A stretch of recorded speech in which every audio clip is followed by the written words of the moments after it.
Você acha que a partir de um momento a gente começa a falar em dança, teatro, teatro, dança? Para mim é difícil você classificar isso, porque o que a gente busca é justamente o oposto, é não separar. Isso é teatro, isso é dança.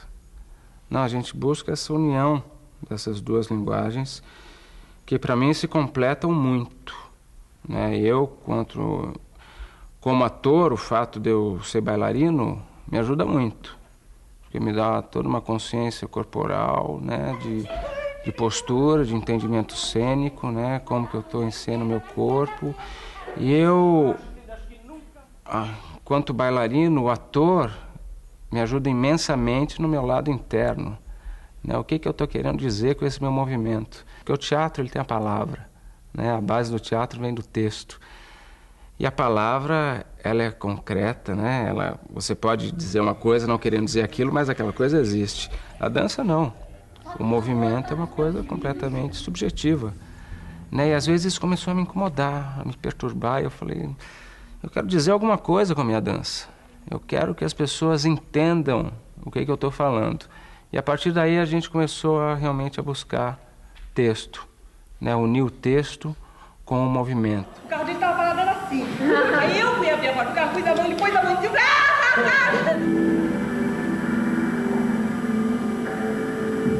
Não sei, uma maneira que talvez eu tenha percebido de mesclar essas duas linguagens, e que é uma maneira muito específica, porque realmente a natureza do trabalho não é dança e não é teatro, né?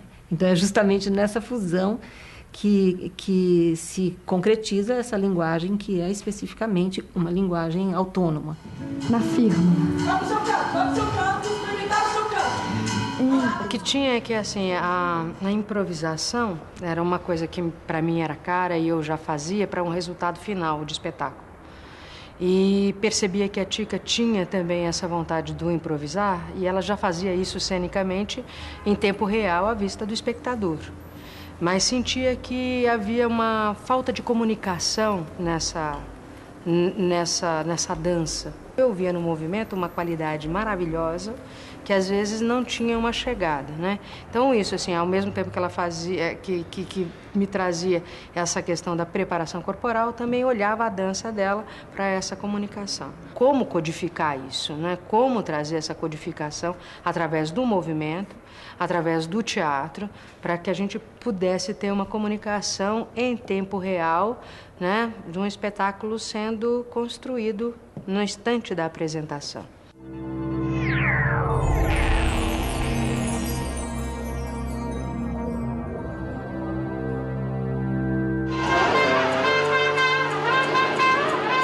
O que aconteceu, que o que me abriu muito as portas foi a capoeira, como questão de movimento e jogo, né, e artes marciais, etc e tal, que meu caminho acabou sendo bastante por esse vocabulário de movimento das artes marciais. O que me abriu muito as portas foi essa coisa da capoeira, realmente, porque o meu corpo, ele não se desenhava dentro dessa coisa clássica da dança. E acabou que, por acaso da vida, eu estava com uma irmã que foi morar na Europa. E quando eu cheguei lá, eu fui convidada para um festival de dança e artes marciais. Então, alguém tinha indicado a capoeira, esse inglês. E aí eu fiquei num camarim, que aonde o casal que dividia com a gente esse camarim, eu e meus amigos da capoeira, esse casal dançava ao contato e improvisação. Quando eu vi eles dançar no camarim, eu fiquei assim muito impressionada. E quando eu vi eles dançarem realmente no palco, eu chorei, assim, eu comecei a chorar porque eu falei, nossa, encontrei o que é que eu queria fazer, né? O que que eu tinha para encontrar. E o que aconteceu é que ela foi me dando as dicas de um festival de improvisação, dança e improvisação que tinha no interior da Inglaterra, e aí também dessa faculdade de dança, que era uma faculdade experimental de dança na Holanda. Realmente muito livre, muito nova, completamente subsidiada pelo governo e uma coisa assim completamente aberta em termos de pesquisa. Eu fui para essa faculdade de dança em Amsterdã porque eles trabalhavam com a improvisação. Essa faculdade trabalhava com consciência corporal e improvisação. E como é a vida, né? Assim, porque eu gostava de improvisação desde criança, na verdade, porque é assim que era, né? Quando eu não cheguei lá, vi que esse conhecimento era organizado pedagogicamente e cientificamente para se estudar a improvisação, que é aquilo que a gente fazia de uma forma espontânea. E aliado a esse profundo conhecimento corporal, essa consciência corporal. Eu gosto mais de roupa branca. Se possível, vestir a branca a semana toda. E eu fui nadadora, eu fui ginasta. E somente quando eu vim para São Paulo para fazer cursinho, é que eu comecei a fazer aula de dança, já com 18 anos, 19 anos. E depois que eu me formei como dentista, que é essa minha profissão, é que eu comecei a dançar profissionalmente. Como eu comecei um pouco tarde, eu achei que dificilmente eu conseguiria entrar para alguma companhia de dança que já existia em São Paulo, como Balé da Cidade, ou Estágio, ou Cisne Negro. Então, eu resolvi que eu ia montar minha própria companhia, que foi o Grupo Marzipan, que ficou em atividade durante 10 anos e que teve uma grande produção artística, teve uma grande importância dentro do cenário da dança paulistana. Ele reuniu muitos artistas e era um grupo de vanguarda, muito moderno para a época. E acredito que o meu trabalho hoje tem um germe, tem uma raiz lá dentro do Marzipan. Talvez acredite no que toda a cidade diz. Que fui eu que matei aquela mulher. Eu praticamente já nasci dentro do teatro. Convivi desde sempre com o teatro, com atores, diretores. Esse universo teatral sempre fez parte da minha vida. Tanto que eu tive experiências como ator quando criança e parti para um outro barato que foi o meu lado físico, que era esporte.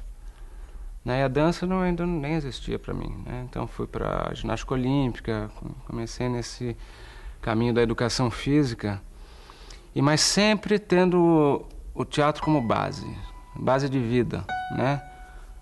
Não só a vida artística, como a vida pessoal, porque o teatro é vida pra gente, né? Quando a gente começa a conviver com ele, não dá pra separar.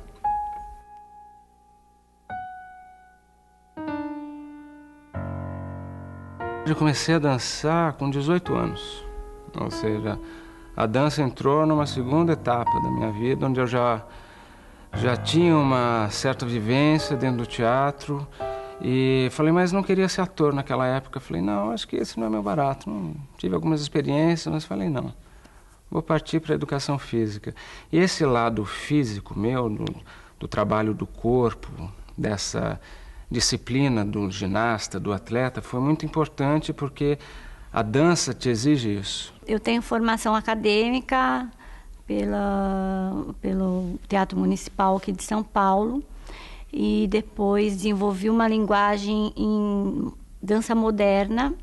Trabalhei muito tempo com uma grande mestra Ládia Centenário e fui para o musical.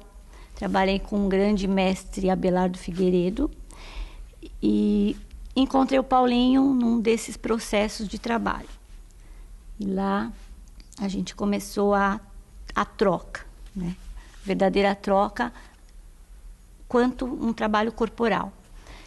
Mais à frente, o teatro começou a entrar um pouquinho na minha forma de pensar, coreografar e criar através de imagens, muito da vivência teatral, de observar como os atores desenvolviam todo aquele ritual, os jogos teatrais. Comecei a estudar isso, comecei a mergulhar nesse universo das atitudes. Então eu começo a sair um pouquinho daquele processo estético tremendamente técnico, onde o bailarino define as suas linhas por esse caminho e desestruturar uma técnica para poder jogar essa ação através de um movimento, de uma atitude que o personagem exigia. E eu acho que foi aí a minha descoberta e essa união de técnica de corpo com a técnica do eu, né, que o personagem exigia.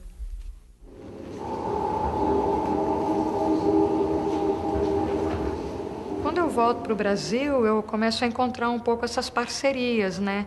E quando eu encontro a Quito, foi essa fome com vontade de comer, porque como ela vinha dizendo a respeito da questão da máscara e da comunicação, é uma coisa muito interessante, porque na dança é uma verdade essa coisa da gente estudar naturalmente uma máscara neutra. Porque, na verdade, o que está querendo se exaltar? Está querendo que esse intérprete, ele traga à tona toda a sua expressão através de todo o corpo.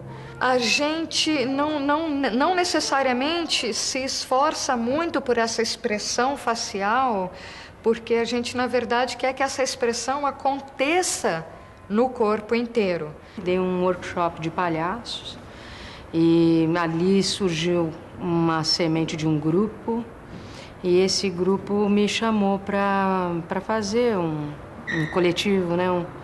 Fazer realmente um espetáculo. E eu disse, mas eu trabalho sempre com a influência de alguém de corpo. E esses meninos falaram, mas eu tenho uma pessoa bem interessante, que trabalha com improvisação, que eu adoro improvisação, e que acabou de inaugurar um estúdio na cidade de São Paulo, que é a Tica Lemos, que trabalha com contato e improvisação.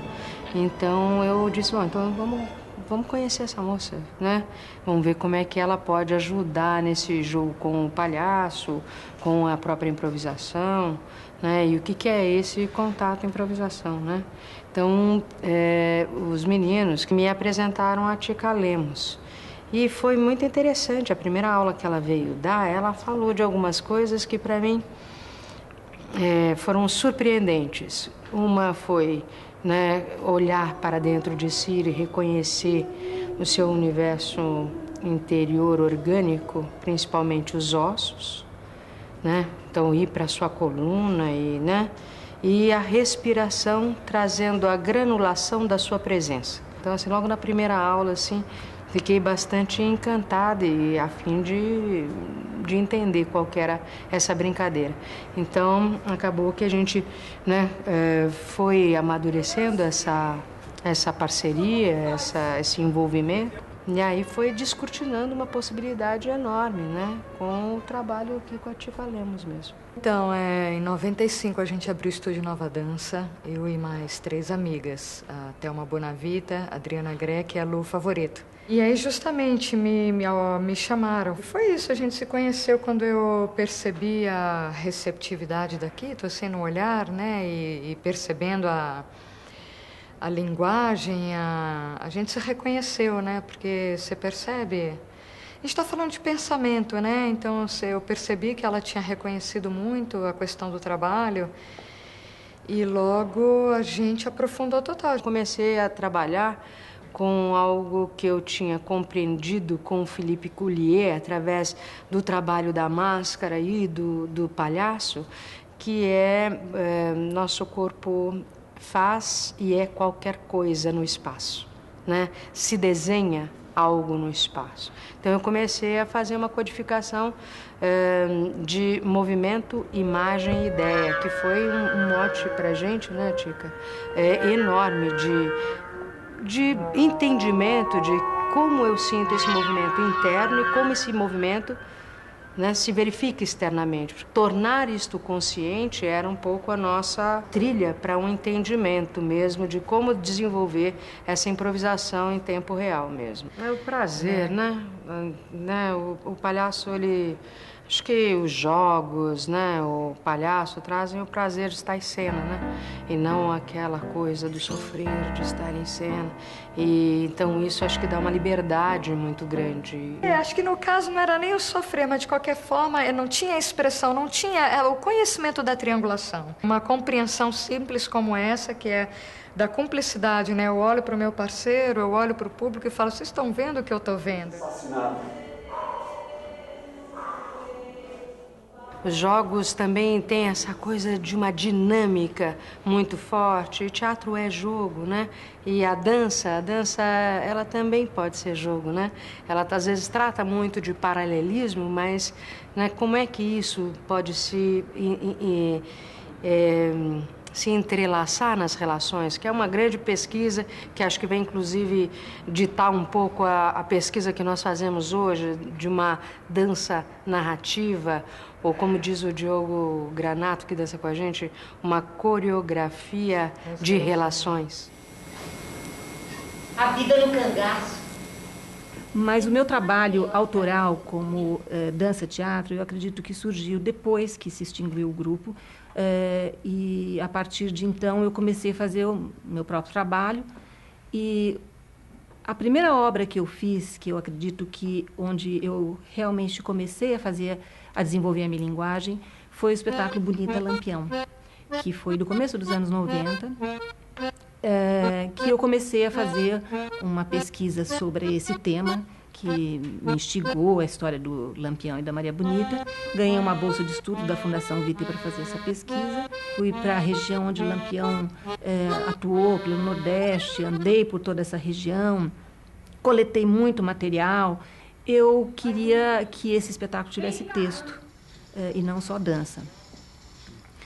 E porque tinha muitas histórias para contar. Fiz uma parceria com um grande escritor e dramaturgo, que é o José Rubens Siqueira. Eu fui como uma aluna dele, escrevendo e ele colaborando, ajudando, corrigindo, incentivando, e acabei fazendo eu mesma o texto desse espetáculo. E o resultado desse espetáculo, que foi um sucesso de público, apresentamos ele no Brasil todo, ele que quase que criou uma maneira de se produzir, de criar artisticamente, que se reverberou em nas outras minhas obras.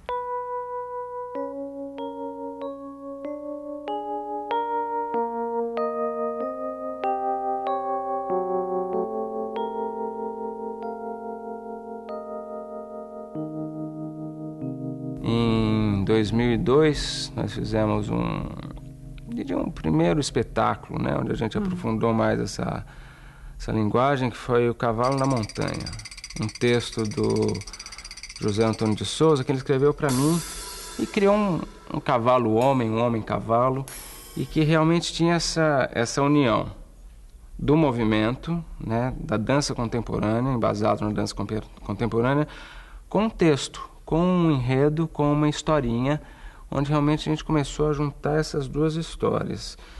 A partir daí, depois fizemos um outro trabalho, que era o XY, Verdadeira Diferença entre os Sexos, onde realmente foi uma autoria mais nossa, né, falando do casal, do homem e mulher, usando muito a nossa experiência pessoal. Né? A gente usou muito a nossa vida para conceber aquele espetáculo. O Cavalo na Montanha foi coreografia da Diná. Ela coreografou, eu atuei, direção da Bárbara. Então, essa pesquisa a gente começou a desenvolver juntos, ela coreografando e eu atuando. Já no XY, nós dois em cena. E daí começamos a descobrir como é essa história de contar uma história e, de repente, dançar e não ficar separado. Isso é dança, isso é teatro. Agora vamos falar o texto, não, agora vamos se mexer. Como é que a gente vai resolver isso? E é engraçado porque, no nosso caso, acho que não tem um método, né? Não tem uma metodologia onde você explica é isso, é isso, é isso. Que a gente começou a trazer um repertório e uma experiência muito nossa e um caminho para buscar a verdade do ator e, consequentemente, buscar a verdade do movimento. A gente começou a trabalhar as nossas coisas do dia a dia. E a gente tinha um comportamento muito à vontade, mas justamente para buscar cada vez mais essa simplicidade, essa forma verdadeira de poder falar e, ao mesmo tempo, brincar com o corpo e tudo mais. Só que nós descobrimos, durante o processo, que a gente foi buscar um caminho de cenas estruturadas, abordar alguns temas, os ciúmes, a relação entre o casal, a relação sexual, vamos falar sobre os ciúmes entre ela ou entre ele, como seria isso. E aí a gente começou a perceber que o leque começa a se abrir e a gente começa a pontuar um pouco o universo da mulher, a visão da mulher sobre um mesmo tema e a visão do homem são distintas. Eu sou tua mulher. O jornal botou que você beijou... Eu te contei! Fizemos o Cavalo na Montanha. Daí a gente teve a necessidade de dar continuidade a essa busca, pesquisa de trabalho. Falou, tá, mas vamos falar do quê? E a gente começou a pensar, sei lá, vamos falar da gente. Isso. Vamos falar, o que a gente conhece melhor? Você vai falar, a gente. E a partir daí que a gente começou a desenvolver essa busca de falar sobre essa relação do casal, porque a gente tinha necessidade de dar continuidade a esse processo de trabalho e resolvemos investir nesse tema que era o que estava mais próximo e latente naquele momento. Falar, vamos começar a falar da gente, do casal, vamos ver que bicho dá, o que vai sair disso aí. Então, o ponto de vista da mulher, o ponto de vista do homem, onde eles se convergem, onde eles se separam. O XY foi uma coisa muito de bate-bola, onde ela... eu falei, a gente não tem uma metodologia, mas ela joga a ideia e daí eu procuro roteirizar, né? Então eu gosto de colocar no papel. Então eu começo a escrever, faço um roteiro base. Né? A partir daí ela começa a pirar. Olha o processo. Ele fez o texto, porque, vamos falar sobre isso,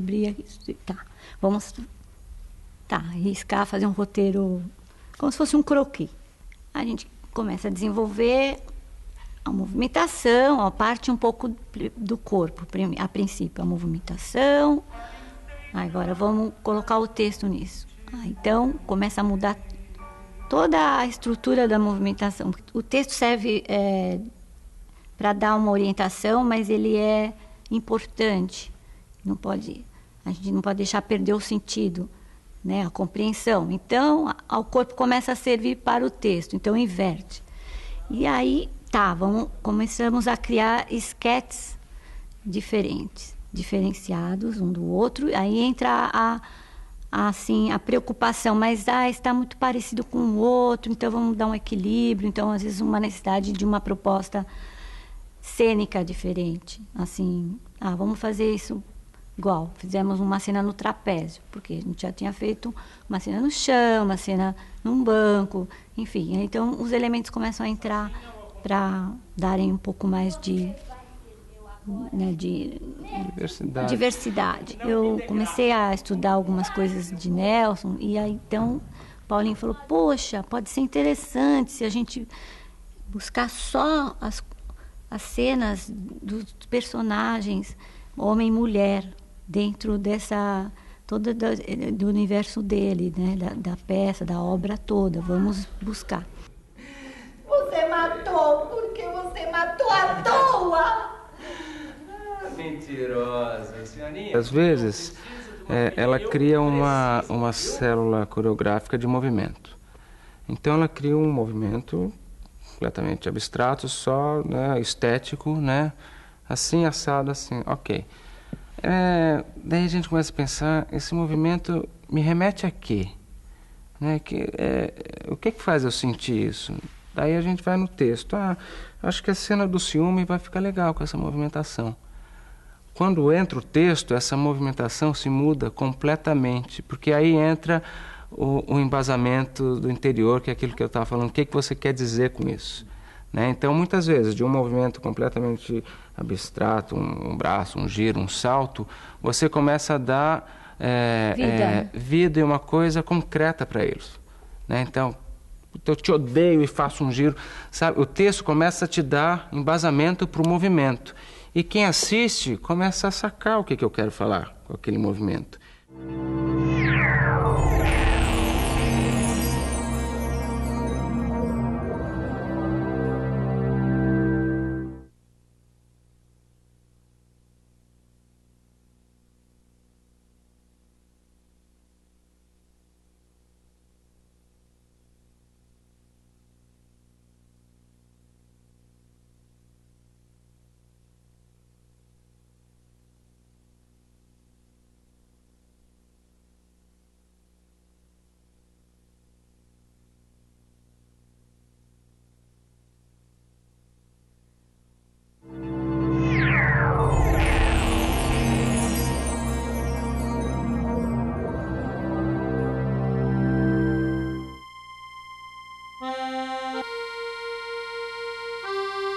quando eu fiz o Bonita Lampião, e que eu ainda não sabia que linguagem que ia ter esse trabalho, uma coisa eu percebi, que eu precisava usar o texto, eu precisava usar as palavras, porque tinha muitas histórias a serem contadas.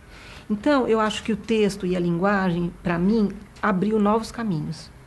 Eu acho que, de forma nenhuma, ele veio como um afunilamento, ou um estreitamento, ou uma redução da capacidade de linguagem. Pelo contrário, eu acho que, para mim, o texto, a palavra, ampliou a minha capacidade de transmitir o que eu estava pensando, o foco do meu trabalho. Em Bonita Lampião, vários fatores determinaram a maneira como esse trabalho ia ser coreografado, né? Os personagens eram pessoas eram cangaceiros, que tinham uma vida nômade, que viviam carregando muito peso, que eram pessoas muito rústicas. Então, essas características desses personagens já determinam a maneira como vai ser pesquisada o trabalho corporal. Então, era um trabalho que tinha feito todo voltado meio para o chão, sem muitos saltos, que ele tinha muita caminhada, que ele tinha uma coisa muito física de cansaço.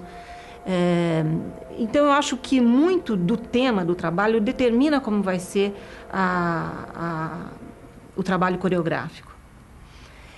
E também a questão de como juntar toda essa informação dramática, esse texto que ia sendo escrito ao longo do espetáculo, também era uma coisa de descoberta, porque até então nunca tinha feito um trabalho assim. Olha que cada vez que a gente nasce, é um tipo de gente.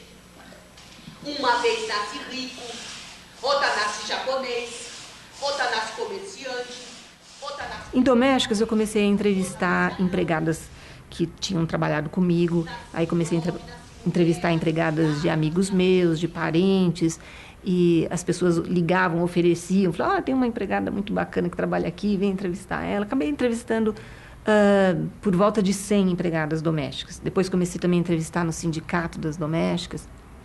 Então, comecei a coletar essas histórias. Da mesma forma como Bonita Lampião, eu construí um material dramático, textual, que não podia ser ignorado. Porque tinha uma riqueza de maneiras de se expressar, de construções de textos que, por mais inusitada que eu fosse, eu nunca conseguiria escrever daquela maneira como essas pessoas falavam. Então, isso também foi um material muito rico para construir a dramaturgia do espetáculo. Toda a parte corporal é coreografada, quando tem o texto, em cima do texto. Ele passa a ser realmente uma música. Isso em Domésticas fica muito claro. Em Domésticas, já todo o material coreográfico foi usado em cima dessa grande atividade das empregadas domésticas, né? De lavar, de passar, de limpar, de passar rodinho, de passar pano, de limpar vidro. Então, a coreografia era feita sobre improvisações desses trabalhos físicos, né? E o texto também, ele era muito rigidamente usado como uma partitura, como uma música, né? Todo o trabalho físico era desenvolvido em cima desse texto, que era como um tapete musical, assim, né? A atriz, a bailarina fazia o texto combinando com os gestos que ela fazia. Passatempo, eu, num determinado momento, considerei que eu tinha caído numa armadilha, porque a ideia do Passatempo era falar sobre o tempo. E aí, depois de falar sobre Domésticas e falar sobre o cangaço, que eram matérias muito claras e muito precisas, com um tema muito circunscrito, né?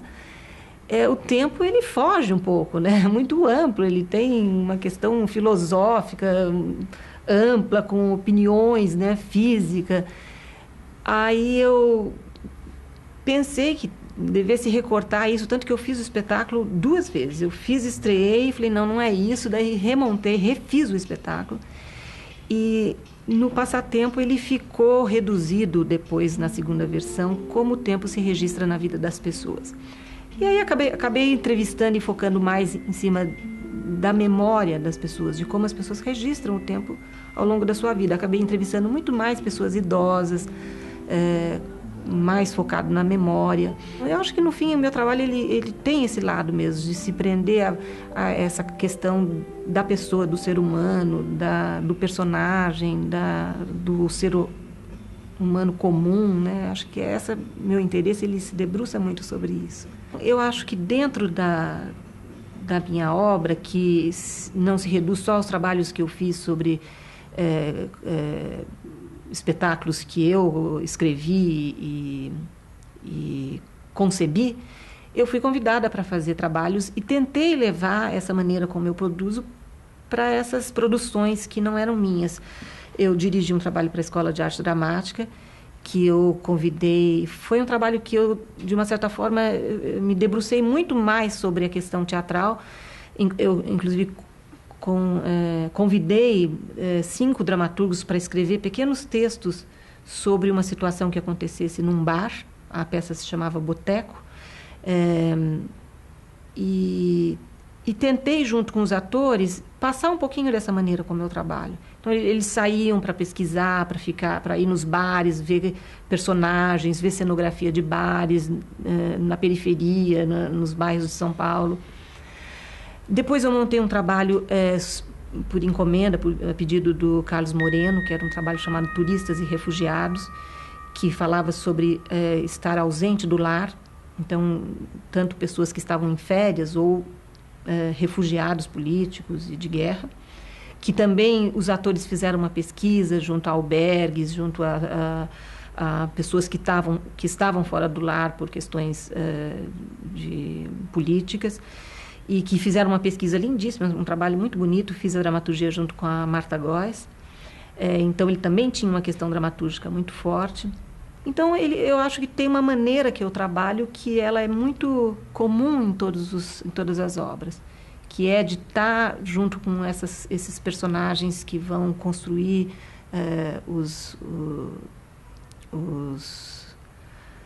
a dramaturgia da cena, que é pesquisar muito em loco, em pessoas que têm para dizer sobre suas vidas.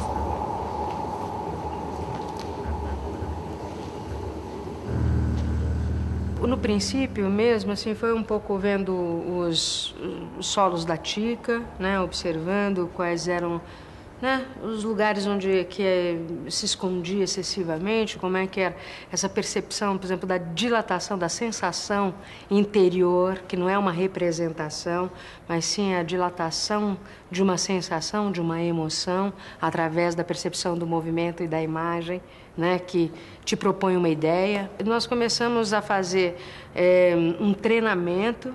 Desse treinamento surgiu um espetáculo chamado Um Passeio ao Jardim. E começamos a ir para a rua, fazíamos na escadaria do Bexiga, começamos a experimentar em vários lugares. O Passeio ao Jardim tinha 20 minutos de improvisação, né? Era o máximo que a gente conseguia de estar em cena. E aí já tinha Alex Raton, Diogo Granato, a Lívia Seixas e a Tica na cena. E eu fazendo a música e o Cristiano Carlos chegando. E aí fomos para a dança mesmo, né? Buscando também nos desenhar do movimento. Me lembro que a gente fazia muito uma busca de um vocabulário de movimento e a percepção de que cada movimento nos trazia.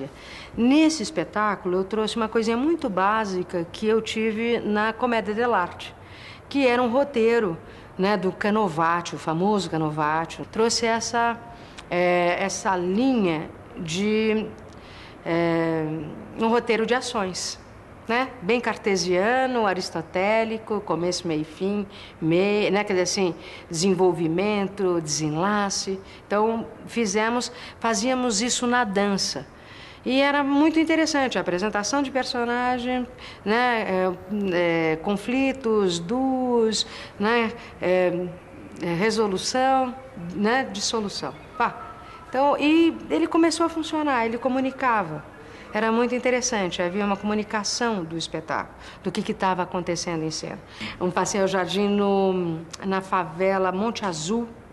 Fomos convidados, era um projeto muito bonito que existia, né, ali na favela Monte Azul.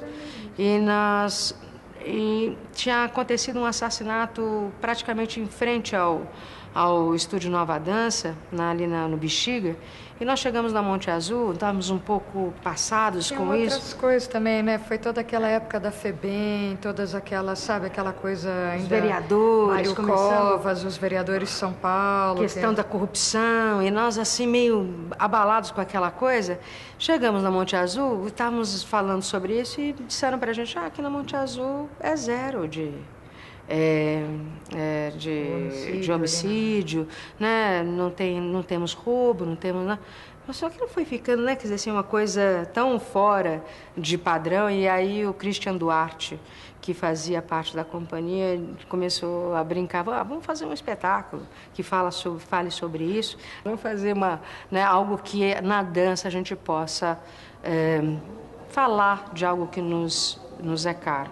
E aí nasceu Acordei Pensando em Bombas, que foi um espetáculo que teve uma trajetória muito positiva mesmo. E era surpreendente como ele comunicava. E comunicava sempre nessa região da dança, mas que tinha ali sempre o teatro por eixo, né? Por fonte mesmo, né? Então, depois do Bombas, a gente partiu... porque o Bombas ainda tinha essa regra de uma busca narrativa aristotélica, dentro do que se pode chamar da abstração da dança. Eu digo sempre que, um pouco resumidamente, o que eu sinto como diferença, acho que a dança ela permite uma subjetividade e o espectador da dança, ele quando vai assistir, ele já se abre para essa subjetividade, né? E sentir por outras perspectivas o que está sendo dito na cena, né? Enquanto o espectador de teatro busca muito uma lógica, né? Quer ser atingido também não só pelo emocional, mas com uma coisa da racionalidade bastante forte, né? Uma lógica mesmo. Então, a gente ainda tinha essa coisa do trio muito certinho. Nós fomos por uma ruptura total, que foi o Palavra Poética do Movimento. A gente passa um longo tempo, a gente passa 5 anos pesquisando voz e movimento, e a gente faz um longuíssimo treinamento de uns 2 anos de rua. A gente realmente passa aí semanalmente para a Praça da Sé, e a gente ali vai começando a fazer grandes estudos desse trabalho, dessa linguagem na rua, né? E da arquitetura. Esse pensamento, ele vem embasado em todas essas questões físicas, bem da física de Einstein e um pouquinho anterior à física da relatividade, até entrar na física quântica. Porque aí a gente está falando dessa conexão do grupo que acontece além da questão do olhar, do campo de visão, realmente da gente entender a questão de todos encontrarem o peso dos seus corpos no centro do planeta Terra. Quando a gente fala do peso do corpo, e logo a gente vai falar desse corpo que uma vez que ele consegue viver peso, ele consegue viver uma outra emanação de energia. Porque quando a gente vai fazer esse trabalho na rua e vai fazer todo esse trabalho de voz e movimento, e aí tem esses estudos muito avançados que hoje em dia pertencem a essa coisa da consciência corporal, então a voz vir do fígado, a voz vir, são trabalhos de cura, são trabalhos terapêuticos, são trabalhos... Então, que a gente vai tendo toda essa série de trabalhos intermediários entre esses grandes espetáculos. Aqui tu já ia entrar um pouco no nosso próximo, que é a Palavra Poética do Movimento, porque nesse a gente está vindo com a voz. E já grandes pensamentos conceituais, né, em cima do Deleuze, da coisa do rizoma.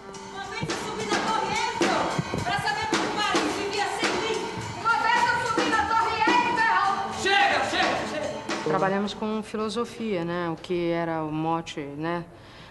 De pensamento, porque assim é muito importante aquilo que alimenta o corpo para que ele possa dizer algo, né?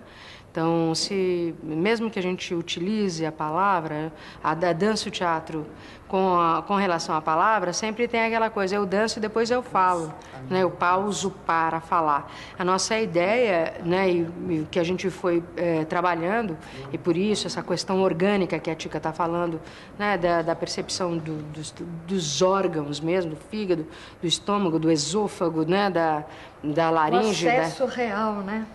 Ela fazia com que a gente pudesse emitir palavras no movimento. Então, isso para a gente foi um tempo longo de experimentação, né? Mas com um resultado muito positivo, que foi o Palavra Poética do Movimento. Por que trabalho de rua tem que ser grandioso, né? Porque ele não pode ser pequeno e ser contaminador, né?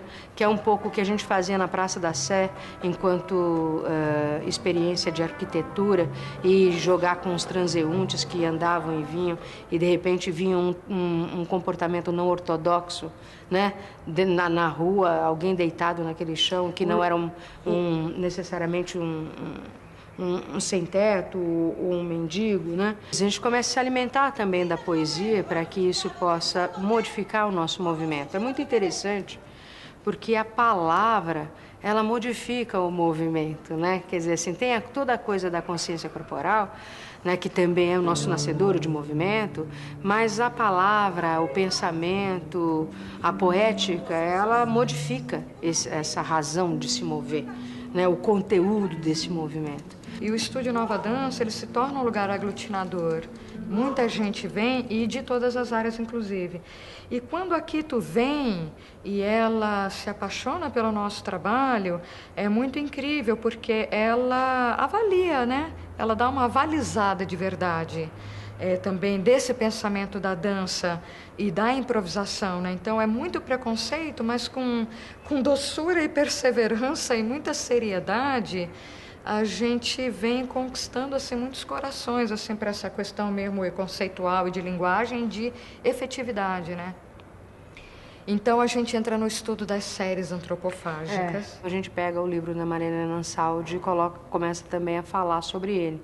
Quando a gente começa a estudar o livro da Maria Helena Ansaldi, a gente vê que eles fizeram tudo isso em 70, e nós nos anos finais, isso no começo de 2000, estava um pouco muito parecido tudo, né? Muito próximo ainda de algumas questões, se isso é dança ou se é teatro, quais são as rupturas a serem feitas, né? A questão da improvisação, enfim. Aí a gente começa a trabalhar sobre esse universo.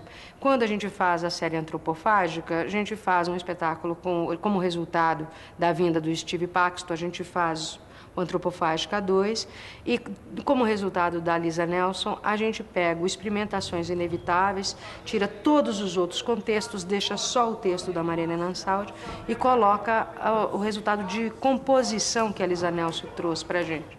E foi muito, o espetáculo que tinha um interesse, ele de repente ele toma uma dimensão completamente diferente. E por conta disso, o universo que era dito era uma história. E não era só uma história sobre a dança, era uma história sobre a família, a dança sobre o amor. E cada noite, por uma escuta, nós acabávamos falando sobre um dos aspectos deste livro. E este livro, ele tem uma coisa sensacional, Atos, né? Biografia da Maria Helena Ansaldi. Esse livro é sensacional, porque, na verdade, ela vem trazendo um recorte da história da dança e do teatro em São Paulo, onde ela, na verdade, ela faz um apanhado quase do início do século passado inteiro, porque o pai dela era da ópera, o pai dela era o Ansaldi, um cantor da ópera do Teatro Municipal de São Paulo. Então, ela vem trazendo a história um pouco das óperas, ela entra na história da intelectualidade paulistana dos anos 50 e 60. Né? Ela vem contando a história de todos esses nossos, e do teatro e da dança, né? Nós temos um trabalho de treinamento e de assuntos que levam com que a gente tenha, logicamente, uma série de codificações que, na hora de fazer o espetáculo, ele se apresenta, é natural. E essa coisa dos temas mesmo. Então a gente chama, né, o compêndio de todas as nossas vivências, às vezes também aparece. E alguns espetáculos eles são feitos mesmo de alguns compêndios em separados, né? Então, quando aconteceu esse espetáculo Experimentações Inevitáveis, Antropofágica 3, que foi essa inserção do trabalho da Lisa Nelson nesse trabalho da Marilena Ansaldi, realmente a gente trouxe um respiro diferente e essa questão de contar uma história. Nós resolvemos fazer um outro chamado Influência, que era realmente fazer um espetáculo em silêncio. Então aí a gente fez esse trabalho em silêncio, total silêncio, sem música, sem palavra. Retornamos um pouco para o corpo contando, né? Mas era muito uma dramaturgia do corpo mesmo, né? Com uma percepção de que história a gente estaria contando, mas o mais importante era o espaço, né? A construção desse espaço, a relação clima que a gente conseguia instaurar, né? E depois desse trabalho a gente resolveu então chegar nesse que é o beijo, que é o estudo dramatúrgico, na verdade, sobre essas influências para a improvisação. E aí a gente vai, literalmente, a alguns textos de teatro. O beijo, ele nasce de uma vontade de aprofundamento dessa relação de suspense e de um gênero, né? Trabalhar um gênero e ir nele, porque, assim, que é esse negócio no teatro? Também não é muito fácil de fazer, gerenciar, climatizar, tocar. Então, o beijo nasce disso, né? E a gente vai, então, na relação narrativa, né? Na nossa competência para contar uma história sem palavras, né? Se utilizando do corpo, da dança, mas regado do teatro, né? Então, a gente vai um pouco em Beckett. Eu já estava influenciada por Beckett. O projeto total chama-se Influência, então vamos lá buscar todas as nossas influências. Então, nós vamos, então, também a Nelson Rodrigues. E lá o Beijo no Asfalto, né, nos cata, porque a questão da mídia está muito presente, porque a questão da relação prismática, como cada um vê um acontecimento, está ali totalmente presente. Como o espetáculo ele tem um tema, mas quem faz o espetáculo naquela noite são os bailarinos, os intérpretes, né, em frente ao público. Então, toda noite é um novo espetáculo, ele muda. É claro que nós vamos ter condições de movimento e, às vezes, de algumas situações parecidas, próximas, mas nunca igual. Né? O espetáculo muda mesmo, e às vezes é até interessante. Tem gente que adora esse fator e vem 6, 7 vezes, quantas vezes tiver na temporada, e tem gente que assiste uma vez, quer ver de novo a mesma coisa e sai frustrado, porque não vê a mesma coisa.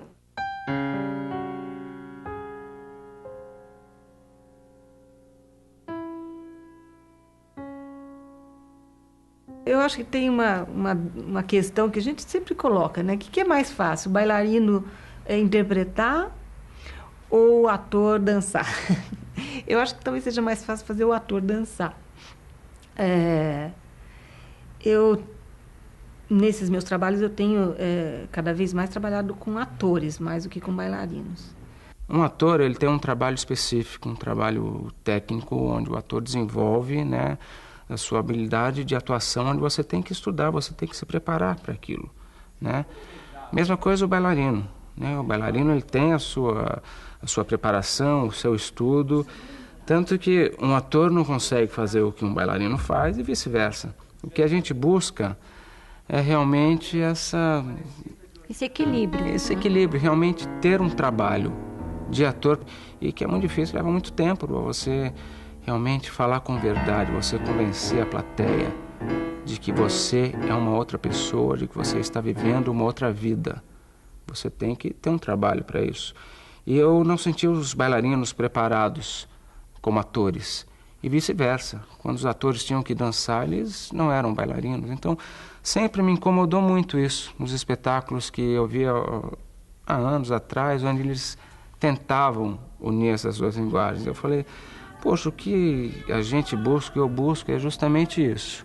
Você perceber que ali existe um ator E ali existe um bailarino, onde ele pode exercer a sua função como bailarino quando necessário, como ator quando necessário, e, se possível, unir essas duas linguagens, para que a gente sinta um artista pleno, capaz, que sabe o que está fazendo.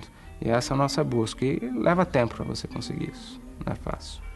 Agora, a questão do bailarino interpretar, eu acho que daí é uma questão de direção, de você dar a condução certa, porque esse potencial, o bailarino, de uma certa forma, ele é um ator também, né? Então, é talvez uma questão de achar o caminho de direcionar isso, e a gente vai descobrindo novas maneiras mesmo. Acho que é assim que o ator, o artista trabalha, né? Nosso jogo aqui é de fazer com que esse corpo esteja preenchido, né? E não, mesmo que ele imita um som, ou ele imita uma palavra que tenha uma lógica, um pensamento, ele precisa estar tão conectado quanto a palavra.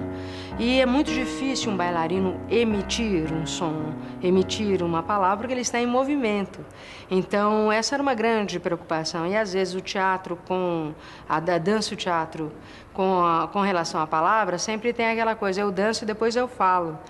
E ao longo também dessa minha experiência de dança-teatro, eu fui percebendo que a dança ela é muito mais, ela é muito mais ampla do que simplesmente a dança técnica que a gente aprendeu nas escolas e academias, né?